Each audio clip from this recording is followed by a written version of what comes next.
نبی علیہ الصلوۃ والسلام نے ارشاد فرمایا کہ جو بندہ کلمہ پڑھتا ہے، ذرا توجہ سے سنیے گا بات، کہ جو بندہ اخلاص کے ساتھ کلمہ پڑھتا ہے، اذا قال العبد المسلم لا الہ الا اللہ خرقت السماوات حتی تقف بین یدی اللہ، آسمان کے دروازے کھل جاتے ہیں، پھٹ جاتا ہے آسمان، اور یہ کلمہ سیدھا اللہ تعالی کے حضور پہنچتا ہے۔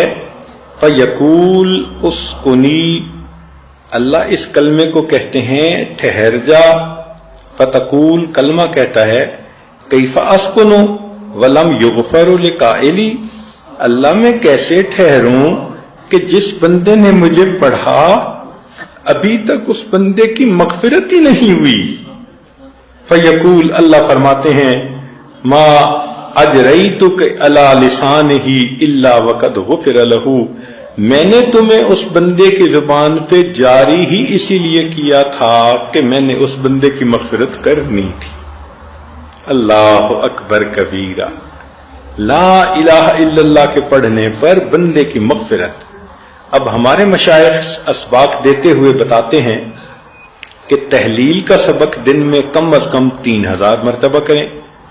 اب جو عورت دن میں 3000 مرتبہ چلتے پھرتے زبان سے لا الہ الا اللہ لا الہ الا اللہ لا الہ الا اللہ پڑھتی رہے، تو بتائیں ہر دفعہ پڑھنے پر اگر کلمہ بخشش کی خوشخبری دلواتا ہے تو 3000 دفعہ پڑھنے والی کو کتنی خوشخبریاں ملیں گی۔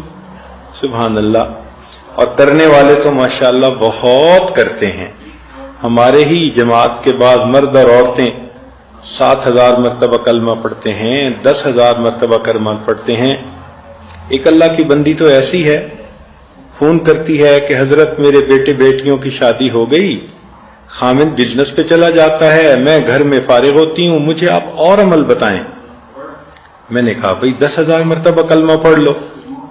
فون کر کے کہنے لگی حضرت اور بتائیں۔ میں نے کہا زیادہ کر لو۔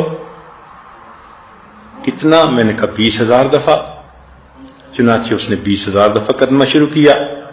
پھر چند دن بعد فون کیا حضرت میرے پاس وقت ہوتا ہے، مجھے اور بتائیں۔ میں نے کہا بھئی 25000 مرتبہ۔ اس نے 25000 کرنا شروع کیا۔ پھر فون کیا کہ وقت ہوتا ہے۔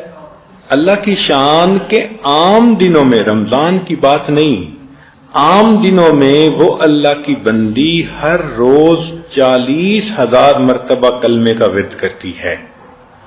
اب 40000 مرتبہ اگر زبان سے لا الہ الا اللہ نکلا ہوگا تو اس کی مغفرت یقینی نہیں ہوگی تو پھر کیا ہوگی؟ آج کتنی عورتیں ہیں کہ جن کی یہی کیفیت ہے کہ بچوں کی شادیاں ہو گئیں، وہ گھر میں ہوتی ہیں، فارغ بھی ہوتی ہیں، مگر زبان نہیں کھلتی، اللہ کا کلمہ زبان پہ جاری نہیں ہوتا، یا تو پتہ نہیں ہوتا، اور اگر پتہ ہوتا ہے تو غفلت ہوتی ہے۔ تو ہم تو اگر چاہیں تو دنیا میں ایسے عمل کر سکتے ہیں کہ مومن کا جنت میں جانا یقینی بن جائے۔ میں بار بار یہ بات عرض کر رہا ہوں کہ ایسی زندگی گزاریں کہ جہنم میں جانے کا رسک ہی نہ رہے پیچھے، ایسی زندگی ہو، ایسے اعمال ہوں۔